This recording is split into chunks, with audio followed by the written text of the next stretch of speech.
Hello, this is Steve Malone with CompuSFX. I hope you're doing well today and you're getting some good trades. Today I want to talk a little bit about trade management when it comes to trading the dots Guppy method. There's a few different techniques that I use and other traders use that might help you in your trading. All traders, regardless of the trading model that we're using, want to avoid one particular type of trading situation, and that is when you find yourself in a favorable positive trade and then the market makes an immediate turn and you end up being in a negative trade. Allowing a positive trade to turn negative on you really requires you to put some measures in place that will prevent that from happening. It's happened to me over my career as a trader, but I find that if I put a few things in place, more times than not, I end up with a positive trade and I avoid finding myself into a negative trade. Let's take a look. Now, as we can see here, we've had a really good move short in the pound Aussie. Some pretty good weakness seen in the pound overall. And earlier today, when the dollar was pretty strong, we had some weakness in the Aussie. So it was pretty good to see that overnight the pound Aussie made a move down. Today, when we saw more strength come into the dollar, we saw some weakness seen again on the pound and in the Aussie, and it drove it lower. Now, with the dots Guppy method, for those of y'all who may not be aware, it's a very popular method. We're getting more and more traders using this method.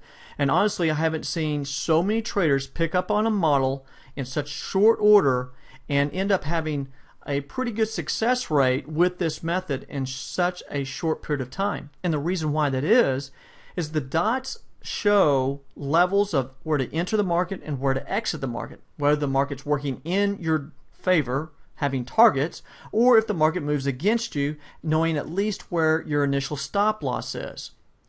Now, if you also apply the Guppy multiple moving average, it shows direction. So you have the long-term Guppies showing a downward direction, and you have the short-term Guppies. And when the short-term Guppies and the long-term Guppies have the same direction, and you're near an entry level of the dots, you just put the two together like peanut butter and jelly, and you end up having a highly probable trade scenario. Now, when it comes to trade management, there's a few more additional techniques to add to it.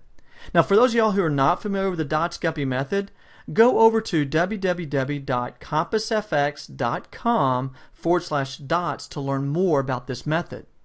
Now, for those of y'all who have the method, let's talk some specifics.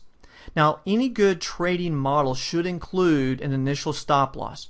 So when we enter a trade, let's say here we entered at 54.67 on a short, then we have our initial stop loss. In this case, the initial stop loss here is 54.87. That is the sell stop loss plotted by the dots indicator. Now, for some people, 20 pips may be a little bit too tight.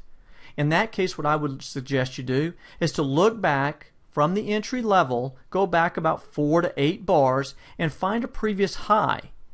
If you're trading short, and this is a previous high, and look to put your trade stop loss above that high. That's what some traders are doing.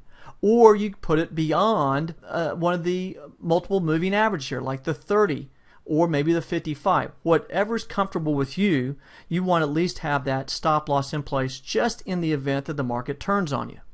Now, as the market is moving in your favor, usually what I like to do is when I'm like 10 to 15 pips favorable into the trade, I like to move to a break even +2. What that means is that I've placed a hard stop 2 pips above break even. So if the market comes back against me and stops me out, I at least walk away with +2 pips from the trade. Now, in that case also, I don't necessarily have to monitor the trade for concern that it'll go against me. Another thing that I'll do is put on a trailing stop loss.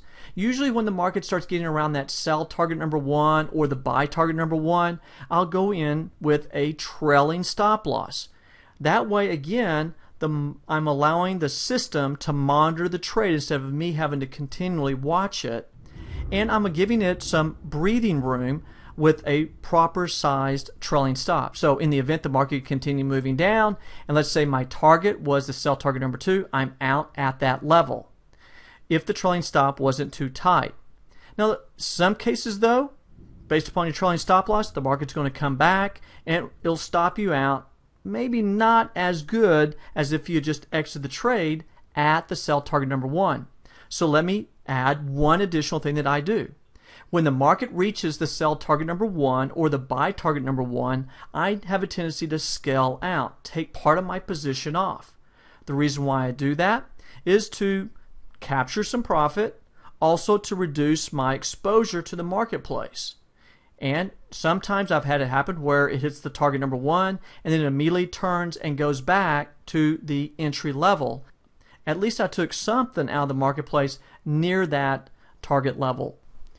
I hope some of the information I've shared with you today about how to manage your trades of the Guppy method will help you in your trading.